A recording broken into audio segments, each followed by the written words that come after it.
My name is Victoria, and I am 32 years old. You are not invited to Christmas this year. Those 8 words came out of my father's mouth with a sharpness that cut deeper than any argument we had ever had. His voice was flat, dismissive, almost like I was nothing more than a stranger calling at the wrong time. For a moment, I could not even breathe. The line went silent, and all I heard was the echo of my own pulse hammering in my ears. You have to understand something. Christmas was not just another holiday for me. It was the thread I had been using for 16 years to stitch my broken family together after my mother died. Every year I tried harder, lavish meals, rented beach houses, even thoughtful reunions, to create the kind of warmth she once gave so effortlessly. And now, with one sentence, my father tore apart everything I had been holding on to. The irony was cruel. I had just planned the most extraordinary gift, yet a chalet in Aspen, decorated like the winter wonderland my mom used to create. Flights were booked, meals arranged.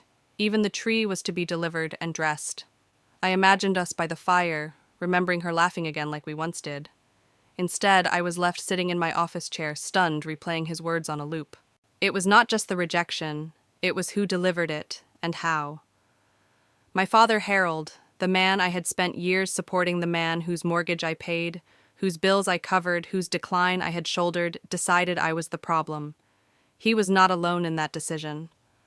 My brother and sister were right there with him, nodding in agreement. Together, they had stripped me of the one role I thought I still had the bridge between us. At 32, I had built a company from scratch. I had fought my way through college while working full-time, driving home every weekend to help my family survive. Success had not been handed to me. I carved it out of exhaustion, sacrifice, and relentless effort. But none of that mattered in that moment. To them, I was expendable. Worse, I was an inconvenience. The words kept echoing, not invited, as if my very presence was an infection to their perfect holiday. The shock was so complete that I did not even argue. I sat frozen, hearing the muffled laughter of my siblings in the background, realizing they were together, united, while I was cast out. And here is the part that hurts the most. I thought I was indispensable to them. I thought all the money I poured in, all the time I gave, all the energy I spent patching holes would count for something. But the truth came crashing down that night. To them, I was not family. I was a resource, a wallet, a planner. And now I was a problem they wanted gone. If you are watching this right now, you might be wondering what could possibly drive a father to cut off his own daughter at Christmas. That is exactly what I asked myself, and that is exactly what I am going to show you in this story. Because that phone call, as brutal as it was, became the turning point I never saw coming. Before we go deeper, I want to know something from you. Have you ever been cut off or excluded by the very people who should have protected you? Drop a comment below and tell me where you are from. And if this story touches you, hit that subscribe button so you do not miss what happens next. Because as devastating as that night was, it was also the beginning of my freedom. I did not know it yet, but losing that invitation was the only way I was ever going to reclaim myself. When my mother died, I was only 16. It felt like someone had ripped the heart out of our home. Mom had been the one who remembered every birthday, who made every holiday feel magical, who reminded each of us that family mattered more than anything. She was the warmth. She was the glue. And when she was gone, everything started to unravel. Dad changed first. He was always a hard-working construction manager, but after her funeral, he seemed to go through life like a shadow. He still showed up, still cooked meals now and then, but the light behind his eyes was gone. That Christmas, after she passed, the boxes of ornaments stayed sealed in the attic. There was no tree, no cookies baking, no songs filling the house. We sat in silence around cartons of Chinese takeout, pretending that day was just another Tuesday. Thomas, my older brother, had already escaped. He was in college then, 4 years older, and grief gave him an excuse to keep his distance. Valerie, my little sister, was just 12. She looked at me with eyes full of fear, searching for the comfort Dad could not give. And somehow, without realizing it, I stepped into a role I was not prepared for. I became the one who had to hold the pieces together. At 16, I drove Valerie to school. I helped her with homework. I worked weekends at a diner to make sure there was grocery money. Dad started drinking more, calling in sick. Bills piled up. By the time I turned 19, the house was weeks away from foreclosure. Thomas had graduated and moved across the country for a career in software development. He called sometimes, but never when things were falling apart. It was me, always me, trying to keep the roof over our heads and pretending we were still a family. I carried that weight even when I went to college. My campus was 2 hours away, but every Friday I drove home to check on Dad and Valerie. I studied during the week, then played parent on the weekends. Somewhere between classes, I began making handcrafted jewelry as a way to make extra money. What started as a side hustle became something more. By sophomore year, I was earning enough to pay some of Dad's bills. By graduation, my little online shop had become a six-figure business. But here's the bitter truth: success did not win me respect. It did not earn gratitude. Instead, Dad looked at me with resentment. He made comments about how I lucked into money while he struggled. Valerie accepted my help when she needed it, her tuition, her rent, but even she sometimes pulled away, as if my support was a reminder of how broken everything else was. And Thomas, he barely noticed. Holiday after holiday, he sent impersonal gift cards and excuses about being too busy to fly home. So I became the glue, the one who called, the one who paid, the one who tried year after year to recreate the magic Mom once made. I cooked Thanksgiving dinners alone, hoping to make Dad smile. I rented beach houses to lure Thomas back, hoping he might stay longer than a weekend. I bought Valerie thoughtful gifts, tried to keep her on track, shielded her from the chaos Dad created with his drinking. And still, no matter what I did, nothing changed. Dad drank, Thomas left early, Valerie flipped between being grateful and being cold. But I told myself it was worth it. That family was family. That Mom would have wanted me to keep trying. That is why when Dad's voice cut me out with one cold sentence, "You are not invited to Christmas this year," the betrayal cut so deep. Because I was not just losing a holiday, I was losing the role I had built my life around. And yet, a thought was beginning to form even then. What if I had been clinging to a family that no longer existed? What if all the sacrifices, all the weekends, all the thousands of dollars were never enough because they were not meant to be? Before I go further, I want to hear from you. If you lost someone who held your family together, did everything change after that? Tell me your story in the comments. I am not the only one who has lived through this. And if you want to walk this journey with me, make sure you subscribe so you do not miss what happens next. Because what I am about to share is not just about one cruel phone call. It is about 16 years of sacrifice and what happens when you finally realize that love should not come with conditions. By the time I was in my early 20s, people on the outside thought I was living the dream. A business I had built from nothing was suddenly generating real money. My friends were celebrating internships and dating milestones while I was negotiating contracts, hiring staff, and keeping my family's lights on. On paper, it looked like success. But inside my own home, there was no celebration. Dad never once said, "I'm proud of you," not when I sent the first payment to stop foreclosure, not when I covered the electric bill so Valerie could study in peace, not even when my company crossed 6 figures in revenue. Instead, he threw out bitter comments like daggers. "You got lucky. Don't think you're better than the rest of us." Or worse, silence like my work, my sacrifices were invisible. It was not just words. His posture changed when I walked into the room, shoulders tightening, jaw clenching, like the sight of me reminded him of his failures. Maybe it did. Maybe my drive, my determination was a mirror of everything he had lost when Mom died.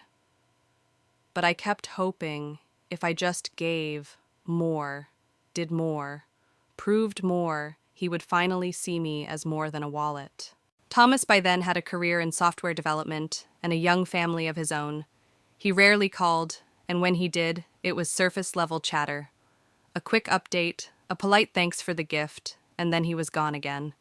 His kids barely knew me except as the aunt who mailed boxes filled with carefully chosen toys and handwritten notes. He never asked how I was doing, never offered help with Dad or Valerie. He was living his life on the other side of the country while I held together the ruins of ours. And Valerie, my sweet little sister who once clung to me after Mom died, she grew up into someone I barely recognized. Some days, she was warm, grateful, telling me she couldn't have made it through college without me. Other days, she turned cold, rolling her eyes at my questions, snapping that I was interfering. When she graduated, she thanked professors' friends, even distant relatives in her speech, but not me. The sister who had paid her tuition and stood in the audience with pride. I told myself she was nervous, that she forgot. But deep down, it stung. Still, I refused to stop trying. Every Thanksgiving, I hosted dinner. Dad complained about the turkey. Thomas checked his watch, always ready to leave early. Valerie oscillated between smiles and snide remarks. Every summer, I rented a beach house thinking the change of scenery might soften us. Instead, Thomas worked on his laptop while Valerie disappeared with her friends. Dad drank too much and made sarcastic jokes at my expense. But I smiled, set the table, washed the dishes, determined to keep Mom's traditions alive. The truth, I was desperate to keep the illusion that we were still a family. Desperate to believe that love could be bought with effort and money. Desperate to believe that one day they would look at me and say, "Thank you. We see you. We love you." But that moment never came. Instead, resentment grew. My business, the very thing that allowed me to hold us together, became the weapon they used against me. Dad scoffed that I thought money could fix everything. Valerie accused me of being controlling. Even Thomas, when he did show up, acted like my planning was an inconvenience. It was as if every step forward I took only pushed me further away from the people I was fighting for. Looking back, I can see how blind I was. I thought success could heal grief. I thought sacrifice could rebuild love. I thought if I gave enough of myself, I could resurrect the family I had lost when Mom died. But all it did was deepen the cracks. And maybe you felt it too, the sting of giving everything you have only to be met with coldness. If you've ever poured your heart into someone who dismissed your efforts, tell me in the comments. Let me know I'm not alone. And if this story is striking a chord, subscribe now. Because what came next in my life was the moment everything finally snapped. I wanted so badly for them to see me, but soon I would learn that all they saw was what I could provide. And the cruelest part was still waiting for me just one phone call away. That year, my business reached heights I never imagined. The numbers kept climbing, orders flooding, and profits higher than ever. For the first time in my adult life, I had the resources to do something extraordinary. And after so many failed attempts at reunions, I thought this Christmas would finally be different. I spent weeks researching destinations. I scrolled through countless listings of cabins, resorts, and winter rentals until I found a chalet in Aspen, large enough for all of us. The pictures looked like something out of a holiday movie. Snow blanketing the roof, tall windows opening to mountain views, a stone fireplace stretching to the ceiling. It was the kind of place where memories could be made. I imagined us gathered together, firelight reflecting in our glasses, laughter bouncing off the walls. Mom's absence felt less as a loss and more as a spirit guiding us. I did not just book the chalet, I planned every detail. I hired a professional decorator to transform the place into a wonderland, exactly how Mom used to do our house.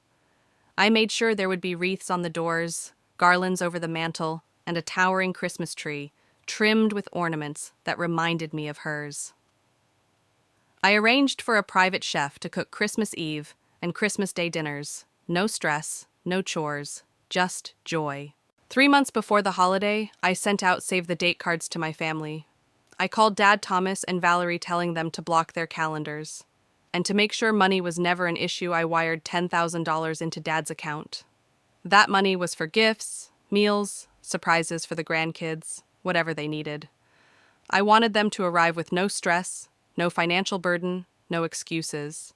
I told myself this would be the year they saw me differently.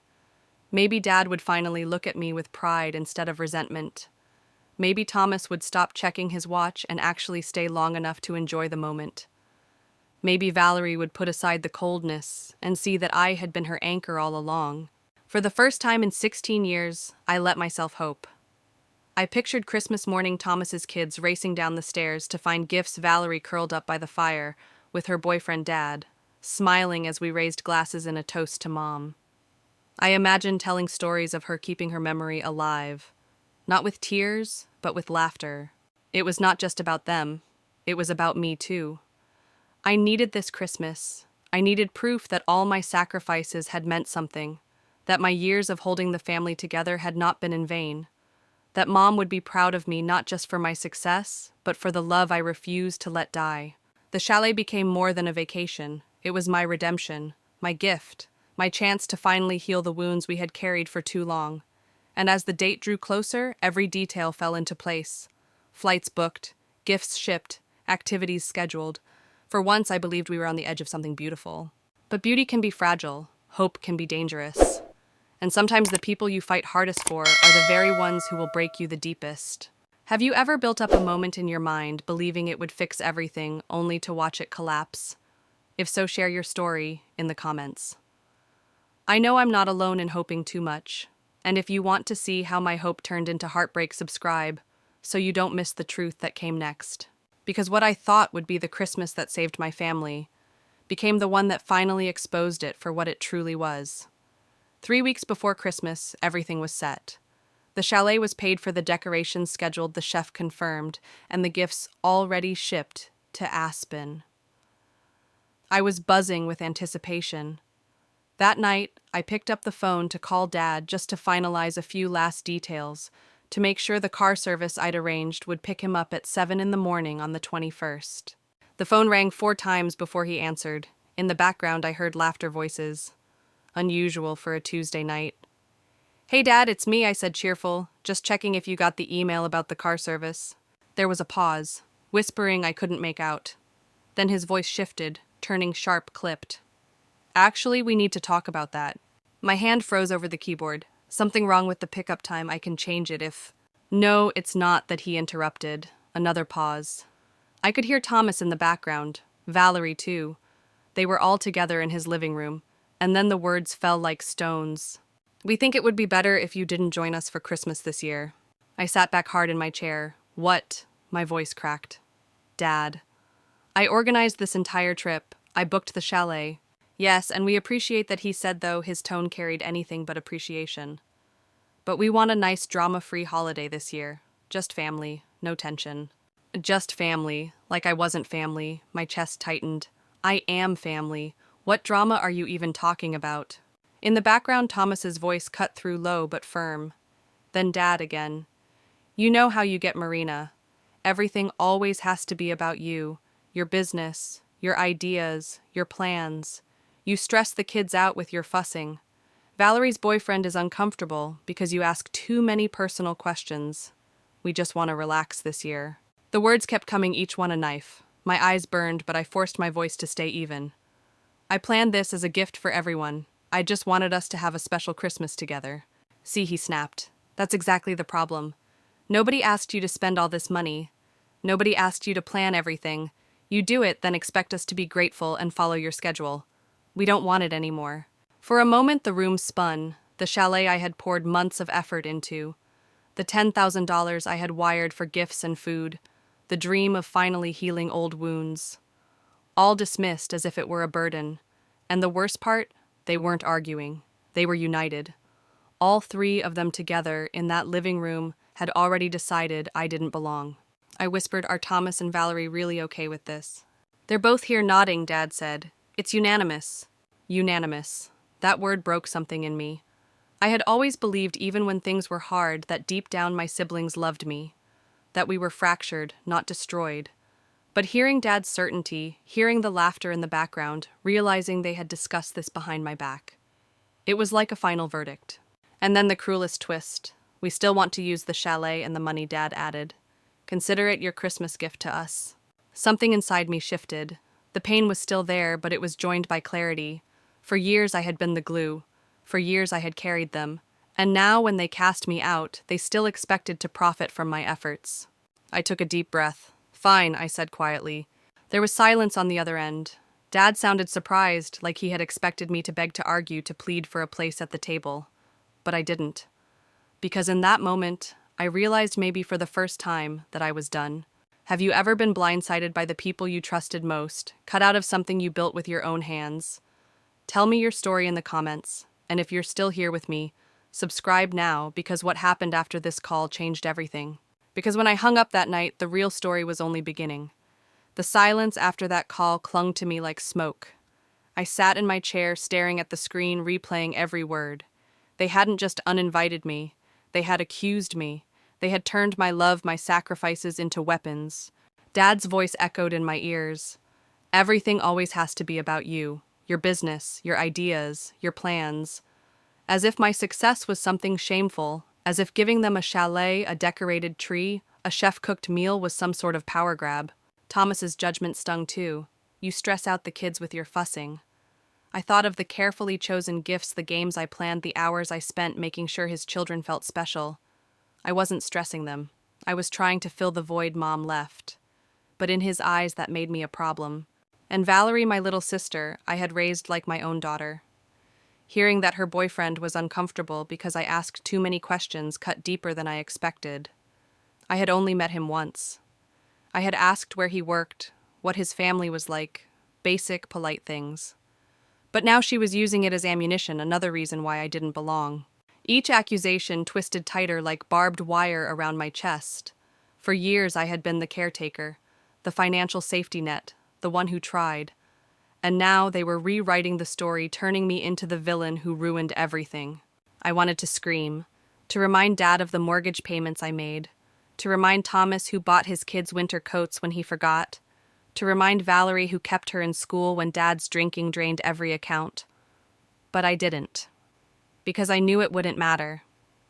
They had already decided who I was in their eyes too much, too controlling, too present.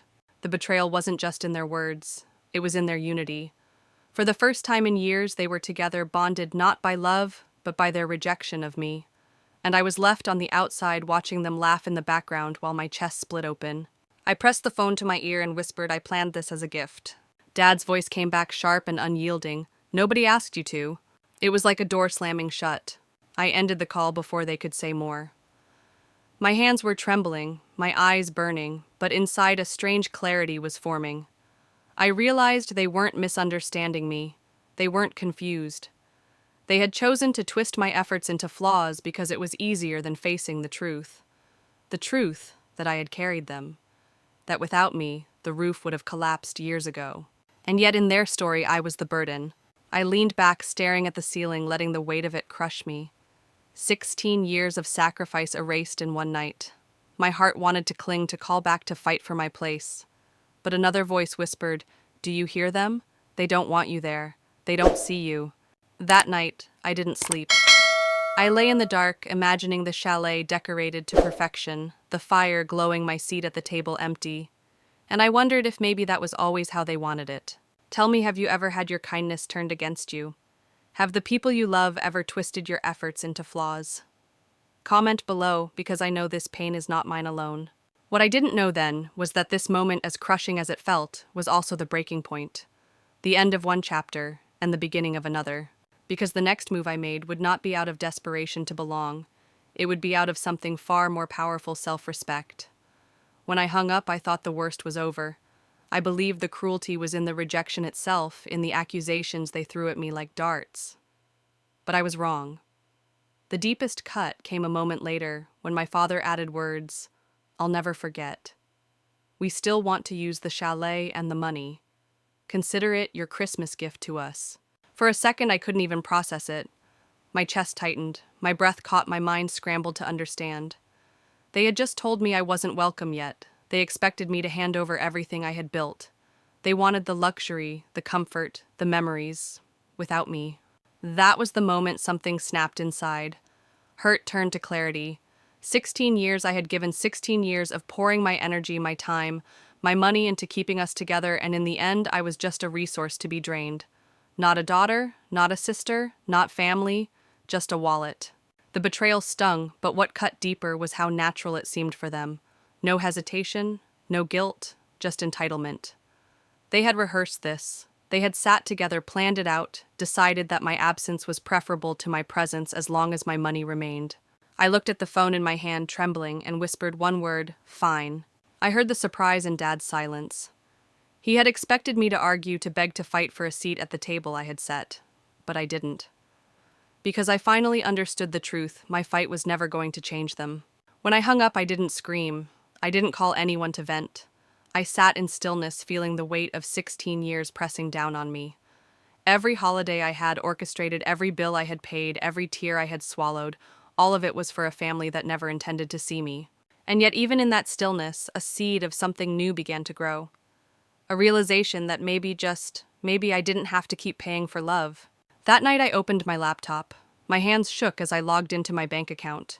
With a few clicks, I initiated the transfer, pulling the $10,000 back from Dad's account. Then I opened the chalet reservation, scrolled down to the cancellation policy. I would lose the deposit, but what I would gain was dignity. When the cancellation email hit my inbox with its cold confirmation, I felt something unexpected. Not just sadness, not just anger, liberation. For 16 years, I had been trying to buy my way back into the warmth Mom left behind. And in one phone call, they showed me that warmth no longer existed, that the family I fought for was a ghost. I closed my laptop, leaned back, and let the tears come. They weren't tears of desperation this time. They were tears of mourning for the family I thought I had, for the years I could never get back, for the love that should have been unconditional, but never was. And as I cried, I knew this was not the end. This was the turning point. The moment I stopped being their provider and started reclaiming myself. Have you ever been pushed so far that instead of clinging tighter, you finally let go? Share your story in the comments. And if you felt that same painful clarity, hit subscribe, because what came next in my story will show you how one word fine can change everything.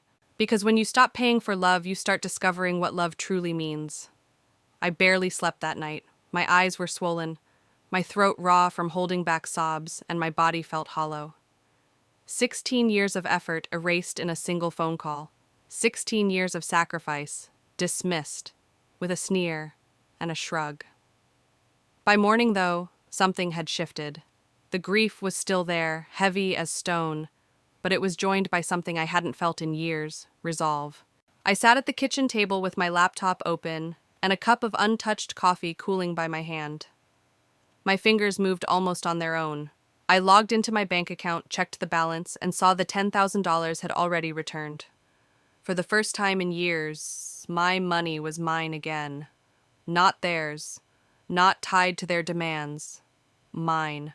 Then I opened the chalet reservation. My heart pounded as I hovered over the cancellation button.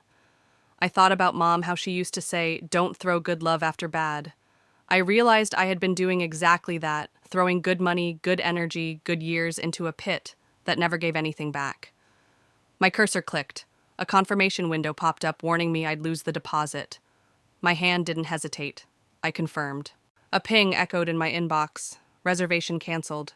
Just like that, months of planning, thousands of dollars gone. But so was the leash. The invisible chain that tied my worth to their approval broke with that email. And then I sat back and let it all crash over me. 16 years of swallowed pain. 16 years of excuses I made for their behavior. 16 years of telling myself they loved me deep down, even when their actions screamed otherwise. Tears poured down my face, hot and unrelenting. I buried my head in a pillow and cried until the sun slipped low in the sky. When the sobs finally quieted, I lay in the silence, listening to my own breathing. The house felt strange without the weight of expectation pressing down on me. For the first time, their problems weren't mine to fix. Their bills weren't mine to pay. Their holiday wasn't mine to rescue. I felt free. That freedom scared me. It also exhilarated me. For years, I'd been terrified of what would happen if I stopped giving. Would they hate me? Abandon me? Maybe. But hadn't they already done that? The thought hit like lightning. I had been buying their affection all along, and not even successfully. All my generosity had done was convince them I was obligated to provide. It hadn't bought gratitude. It hadn't bought love. It had only bought contempt. That realization burned.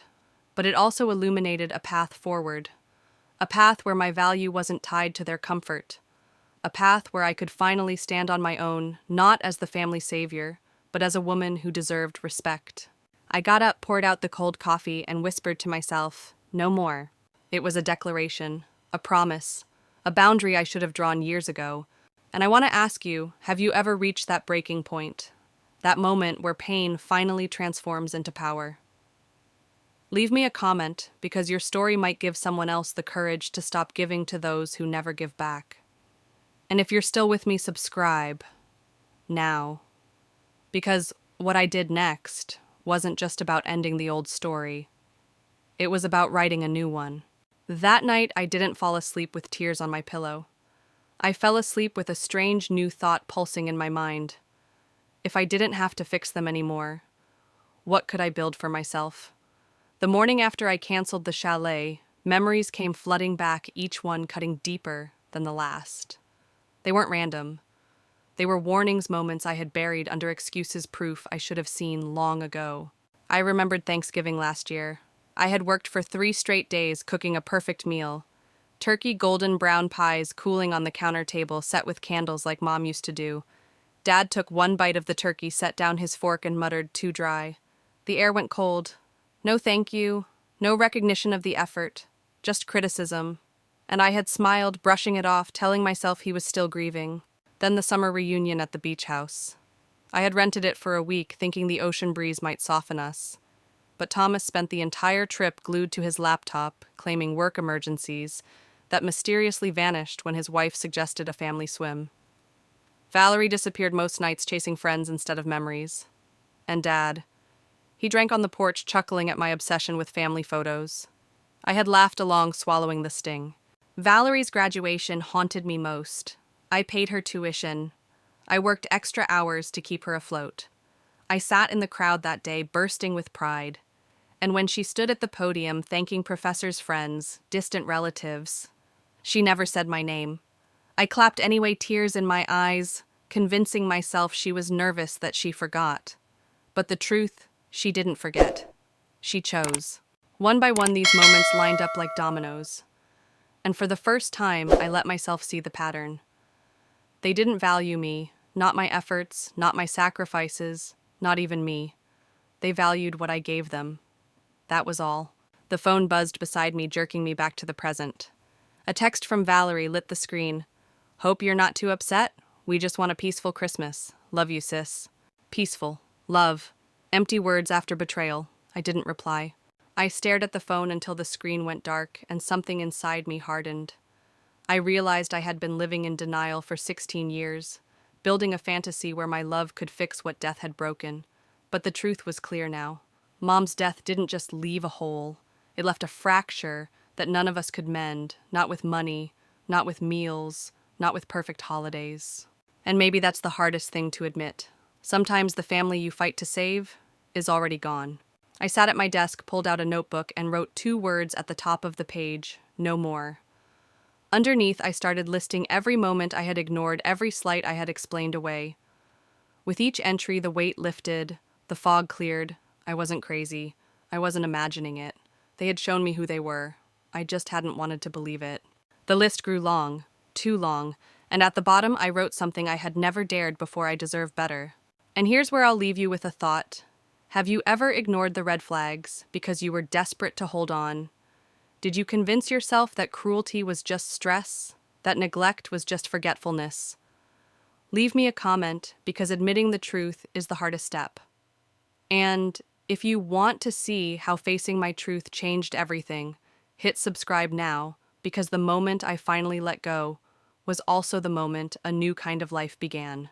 Because the story was no longer about what they thought of me. It was about what I was finally ready to think of myself. That night, with my list of red flags still open on the desk, I did something I rarely allow myself to do. I picked up the phone and called my best friend, Ela. It was nearly midnight, but she answered on the second ring. Her voice was warm, steady, the kind of tone that makes you exhale without realizing you were holding your breath. "Marina, what's wrong?" she asked immediately, and I broke. The words tumbled out between sobs, the phone call from Dad, the accusations, the way Thomas and Valerie had nodded along in the background, the fact that they still wanted to use my chalet and my money even after uninviting me. I poured it all out, my shame, my heartbreak, my fury. Ela listened without interrupting. She didn't rush to fix it. She didn't minimize my pain. She just let me speak until my voice cracked and went raw. Then she said the words I didn't know I needed. "They don't deserve you. They never have." I froze, the words echoing in my ear. I wanted to argue, to defend them, to cling to the fantasy that if I just tried harder, things would be different. "But they're my family," I whispered. "Biology doesn't give anyone the right to treat you like this," she said firmly. "Family is supposed to lift you up, not tear you down. What they did was cruel. And you've been letting them get away with it because you're afraid of what it means if you stop." Her words cut sharper than anything Dad had said because they were true. I had been chasing ghosts. I had been trying to rebuild a family that had collapsed 16 years ago. I had been pouring my love into people who only saw me as a resource. Ela, I said softly, I just wanted them to love me. They don't know how, she replied. But that doesn't mean you stop loving yourself. For a long moment, neither of us spoke. Her words sank in reshaping everything I thought I knew. Love wasn't supposed to be bought with deposits and transfers. It wasn't supposed to come at the cost of dignity. And yet, that was exactly what I had been doing, paying for the illusion of family, starving myself of real love in the process. I thought back to all the nights I had stayed up making jewelry to pay Dad's bills, to the times I skipped meals in college so Valerie wouldn't, to the hours I spent arranging holidays Thomas barely showed up for. Each sacrifice was a brick in a wall I thought would protect me. But, in truth, I was building my own prison. As I sat there clutching the phone, I realized Illa was right. I had been holding on to an idea of family, not the reality. The reality was crueler, colder, but facing it meant I could finally be free. Let me ask you this. Have you ever had a friend who told you the truth you didn't want to hear but needed drop a comment, if you've been lucky enough to have someone like that? Because friends like Ela, they're the lifelines that keep us from drowning. By the time I ended the call, something had shifted in me again. The tears were still drying on my cheeks, but I no longer felt hollow. I felt raw, yes, but also awake. For the first time, I saw my family clearly. And what I saw wasn't love. It was dependency, manipulation, entitlement. And if I kept giving, if I kept bending, if I kept trying to buy their affection, I was going to lose myself completely. So that night, I made a promise. I would not let them take any more from me. Not my money, not my peace, not my soul. After I hung up with Ela, the house felt impossibly quiet.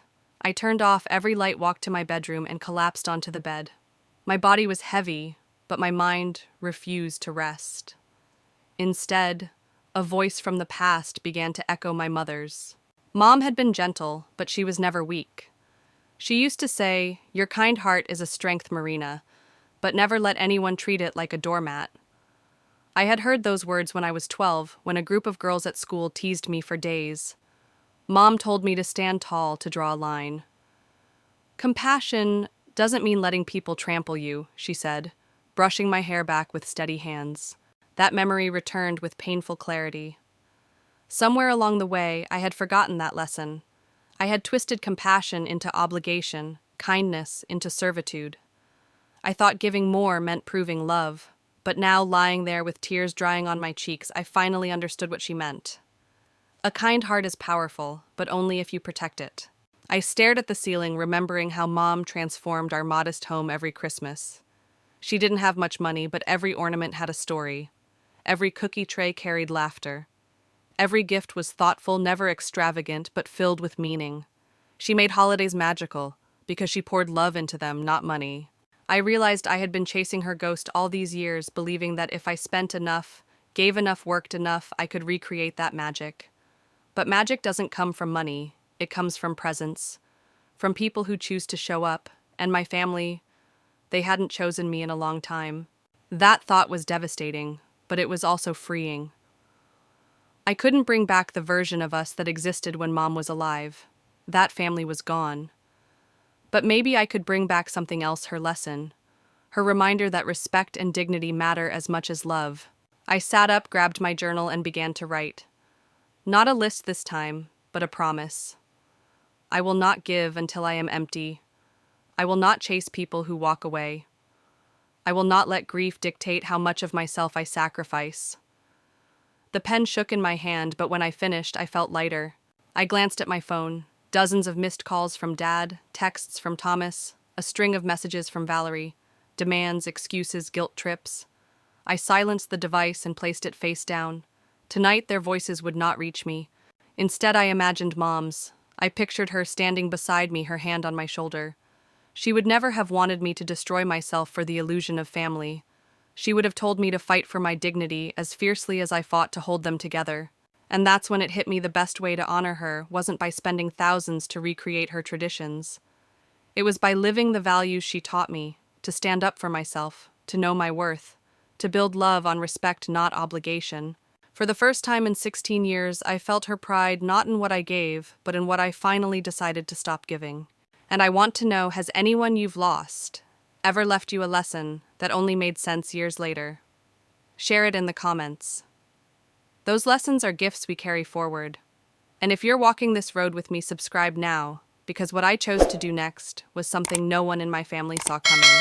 Because this Christmas wasn't going to be about them anymore. For the first time, it was going to be about me. The next morning, I woke up with puffy eyes and a pounding head, but also with a strange calm. The decision had already started forming in my mind during the night, and by sunrise, it was clear. If my family didn't want me at their Christmas, then fine. I would create a Christmas that belonged entirely to me. I brewed coffee, sat at the kitchen table, and opened my laptop. For years, every holiday plan had revolved around them: what Dad wanted, what Thomas could tolerate, what Valerie needed. But what about me? What would Christmas look like if I planned it solely for myself? The answer came almost instantly: warmth. I was done with snow cold and the constant reminders of the Christmases I had lost. I typed in beach holidays and found myself scrolling through photos of turquoise waters and white sand. Then I saw it, a beachfront bungalow in Belize. The pictures made me gasp. A hammock swaying between palm trees, a patio opening straight to the ocean, sunlight glinting off endless blue. The cost was less than half of what I'd spent on the chalet. My heart fluttered.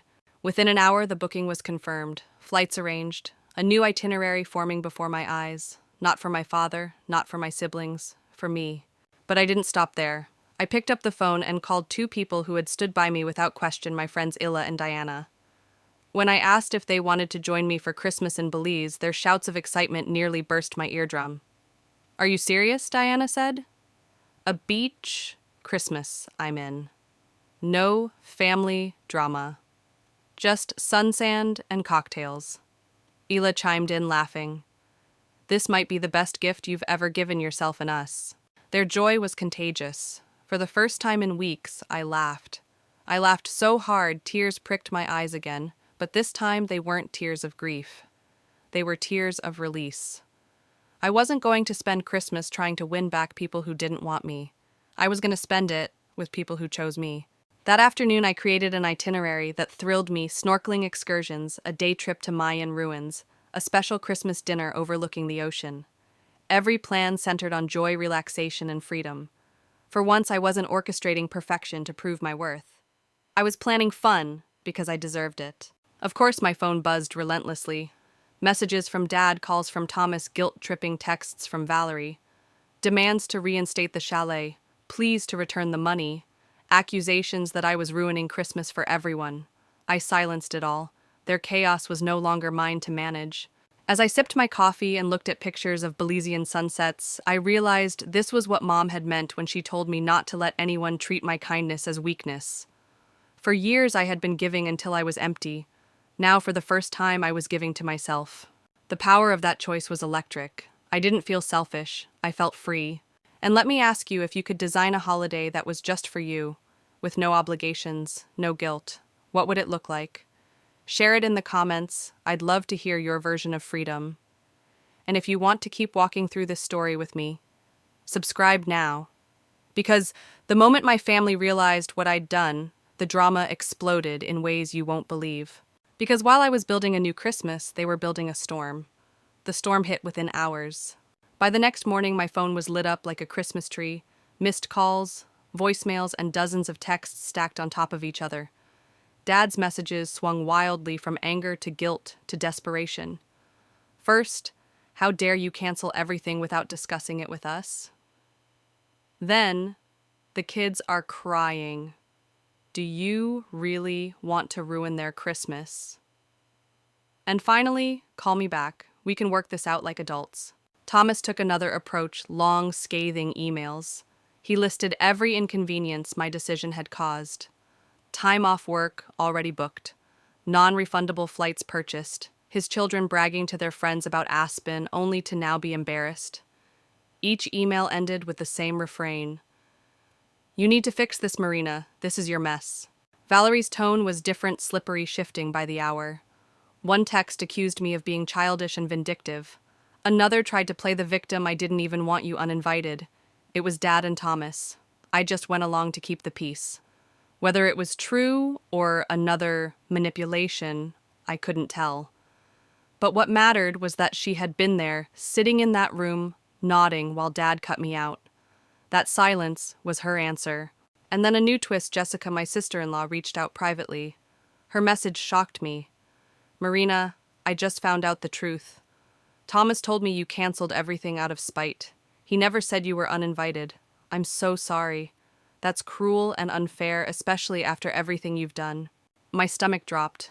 They weren't just excluding me, they were rewriting the narrative.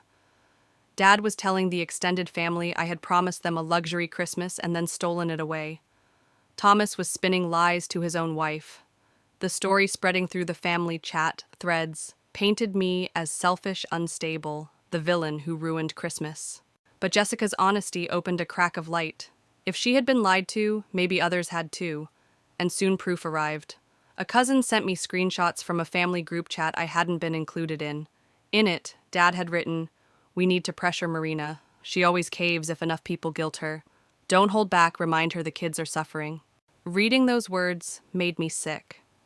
It wasn't a misunderstanding, it was a strategy, a deliberate manipulation designed to break me down. And suddenly, everything clicked. 16 years of quiet digs. 16 years of turning my siblings against me. 16 years of Dad orchestrating chaos to cover his own failures. The truth was ugly. My father had been pitting us against each other, keeping us divided, so no one would see the strings he was pulling. That night, as the barrage of calls continued, I muted my phone. I wasn't going to play their game. Instead, I wrote one message to all three of them in a group text. Since I am not invited to the family Christmas, I have canceled the chalet and reclaimed the funds. I wish you all a Merry Christmas and hope you enjoy your drama-free holiday. Then I hit send, muted the thread, and closed my laptop. For once, the silence felt like power, not punishment. I picked up the phone again, but this time it wasn't to answer them. It was to call Illa and Diana, my chosen family. Together we planned outfits, excursions, and what we jokingly called the best Christmas of our lives. Their laughter reminded me that joy didn't have to be begged for. It could be chosen. So tell me, has anyone ever twisted the story to make you the villain when all you did was try to help? Drop your story in the comments, because exposing manipulation is the first step toward breaking free. And if you felt that sting, subscribe now, because the next part of my journey reveals the raw confessions that finally shattered years of lies. Because once the truth began to leak, the people who betrayed me could no longer hide behind silence. The cracks began to widen. By the third day, the voicemails and emails changed tone. Gone was the confidence, the arrogance. What replaced it was something closer to panic. Dad's voice, usually sharp with authority, now wavered. "Marina, please. I was wrong. We were wrong. Call me back. We need to fix this, not just for Christmas, but for our family." I didn't return his calls, not yet. Instead, I listened as more truths spilled out from unexpected corners. Thomas sent a long email, but this time it wasn't a lecture. It was an admission. "I need to be honest. I believed Dad when he said you were too busy to join us. He told me you preferred to just cover the trip and skip being there yourself. I never questioned it, and I should have. I see now how unfair that was." Valerie's voice shook when she finally called. Against my better judgment, I answered. "Marina, I swear I never said my boyfriend was uncomfortable. Dad made that up. I froze when he said it, and I should have corrected him. I didn't want to argue with him." Her words poured out, fast and desperate. "I never wanted you uninvited.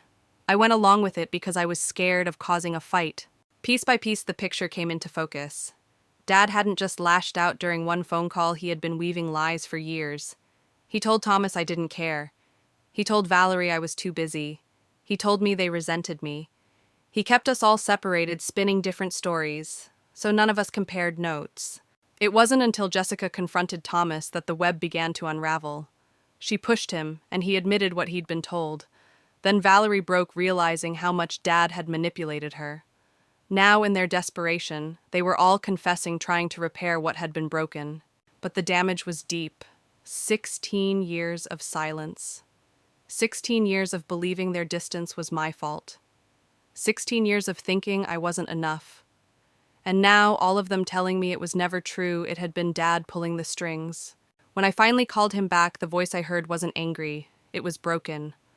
Marina, I don't deserve forgiveness. I was jealous. Jealous of your success, jealous that you reminded me of your mother. Every time you walked into a room, I saw everything I had lost and everything I failed to become. I didn't know how to handle it, so I tore you down. I turned your brother and sister against you. I lied. I was wrong. For the first time, his words sounded honest. There was no manipulation in them, no hidden barb, just grief and regret. And I realized this wasn't just about me. Dad had never dealt with losing Mom. His pain had curdled into resentment, and instead of healing, he passed that poison to us. I didn't forgive him, not yet, but I listened. We spoke for nearly 2 hours, uncovering wounds that had festered too long. I told him the truth. His cruelty had scarred me. His silence had shaped me. His lies had almost destroyed me. And for once, he didn't argue. He just said, "You're right." When the call ended, I sat in the quiet, my chest heavy, but not hollow. Something had shifted. For the first time, my family wasn't united against me. They were facing their own part in the fracture. And for the first time, Dad wasn't denying his failures. He was naming them. But naming them didn't erase the pain. Healing would take time. And this is where I'll turn to you. Have you ever uncovered a truth that reframed everything you thought you knew about your family? Share it in the comments. And if you want to see how I chose to rebuild, or whether I even could subscribe now, because the ending of this story isn't what anyone expected. Because even after confessions, the hardest choice still remained. Would I let them back in, or finally choose myself completely? Christmas morning in Belize looked nothing like the ones I had grown up with, and that was exactly why it was perfect. The sun streamed through sheer white curtains. Waves lapped against the shore just outside the bungalow. I walked barefoot across cool tile floors, coffee in hand, and stepped onto the patio where Illa and Diana were already lounging in hammocks. They raised their glasses to me, grinning, and for the first time in years, I felt light, free. There was no decorated tree towering in the corner, no frantic rush of wrapping paper and flashing lights. Instead, there was simplicity. Fresh seafood served by the ocean on Christmas Eve, a catamaran ride across turquoise waters on Christmas Day, laughter that wasn't forced, joy that wasn't purchased, just 3 women choosing each other, creating a new kind of family. I kept my phone silenced most of that week, but when I finally checked it on Christmas afternoon, I found something unexpected. Messages from Dad Thomas and Valerie, simple ones. No guilt trips, no demands, just Merry Christmas, thinking of you. Photos of quiet celebrations at home. For once, no passive aggression, no barbed words hidden under cheer. It wasn't reconciliation, not yet, but it was a shift. And that was when I realized something important. I didn't need to burn bridges to protect myself. I only needed to build boundaries strong enough to keep me standing. Boundaries that said I will give, but not until I'm empty. I will love, but not without respect. I will show up, but not at the cost of myself. When I returned to the States in January, we didn't jump straight into hugs and forgiveness. Healing wasn't instant. It came in pieces. Thomas and I began calling weekly awkward at first, but slowly learning how to speak as siblings again, without Dad twisting our words. Valerie admitted how often she had felt overshadowed, and I told her the truth about my loneliness, how much it had cost me to carry everyone else. And Dad, he finally started therapy facing grief. He should have faced 16 years ago. It was late, but it was something. We even planned a late Christmas that January, not in Aspen, not with luxury or extravagance, but in a rented cabin by a lake. We cooked together, laughed in fits, and faced the silence when old tensions bubbled up. It wasn't perfect, but it was real, and real I decided was better than perfect. Months later, I made a choice that stunned even me. I moved. 3 hours away to a new city, a new home, a new start. Close enough to visit, far enough to protect the life I was building. My next-door neighbor, Eleanor, a retired professor in her 70s, became like a second mother. She invited me for iced tea on her porch, and before I knew it, I had gained the kind of unconditional support I had been craving since Mom died. By the next Christmas, I didn't feel the same pressure. I split my time Christmas Eve with my family Christmas Day, with friends like Illa and Diana, who had become my chosen family. And for the first time, I wasn't haunted by what I lost. I was grateful for what I had created. Because here's the truth I want to leave with you. Family isn't defined by DNA. It's defined by presence, by choice, by respect. The people who show up when you're at your lowest, that's family. The ones who treat your kindness as strength, not weakness, that's family. And if you've ever had to learn that lesson the hard way, I want you to tell me in the comments. Let's build a community here where we celebrate chosen family, not just the one we're born into. And don't forget to subscribe, because if this story spoke to you, the next one I share will show you just how powerful it can be to reclaim your worth after betrayal. Because in the end, the greatest gift I gave myself wasn't the bungalow in Belize or the perfect meal or even the laughter under palm trees. It was the permission to stop chasing ghosts and to start living my own life. Looking back now, it's almost surreal to realize that a single phone call, 5 words, "You are not invited," became the catalyst for the most important transformation of my life. At the time, it felt like the ground splitting open beneath me, 16 years of sacrifice erased in an instant. But what I thought was the end turned out to be a beginning. Belize showed me something I hadn't felt in years: peace. Waking up to sunlight instead of shadows, laughing without scanning the room for criticism, choosing joy without guilt. For once, my heart wasn't weighed down by obligation. It was free. And that freedom taught me a lesson I carry into every corner of my life. Love without respect is not love at all. When I came back, my family and I began the slow, uneven work of rebuilding. There were setbacks, moments of backsliding, echoes of old habits. But there was also honesty where there had once been lies. Dad started therapy. Thomas and I built a sibling bond instead of a transactional one. And Valerie and I began to see each other as equals rather than shadows. It wasn't perfect, and it may never be. But it was real. More importantly, I stopped basing my worth on what they thought of me. I learned to build boundaries that allowed me to give without being drained. I found strength in friendships that lifted me in neighbors like Eleanor, who offered unconditional kindness in the quiet certainty that my mother's lessons still lived in me. Because here's the truth, family isn't always blood. Sometimes family is the friend who answers your midnight call, the neighbor who brings you tea, the people who choose you again and again, not because of what you can provide, but because of who you are. So if you're listening to this and you've been giving until you're empty, hear me. You deserve better. You deserve respect, love, and reciprocity. And sometimes the bravest thing you can do is step back and let people feel your absence. Not to punish them, but to protect yourself. As for me, I no longer chase ghosts. I no longer buy affection with deposits and plane tickets. My holidays are simple now, sometimes with family, sometimes with friends, always with peace. And for the first time in years, I can say this without hesitation: I am enough exactly as I am. So tell me, have you ever had to set boundaries with your own family, even when it broke your heart? Share your story in the comments. And if my journey resonated with you, subscribe to this channel. Because every week I share stories like this about resilience, freedom, and reclaiming your worth. And maybe the next one will be the reminder you need. May your holidays, no matter how or with whom you spend them, be filled with people who truly value your presence, not just your presence.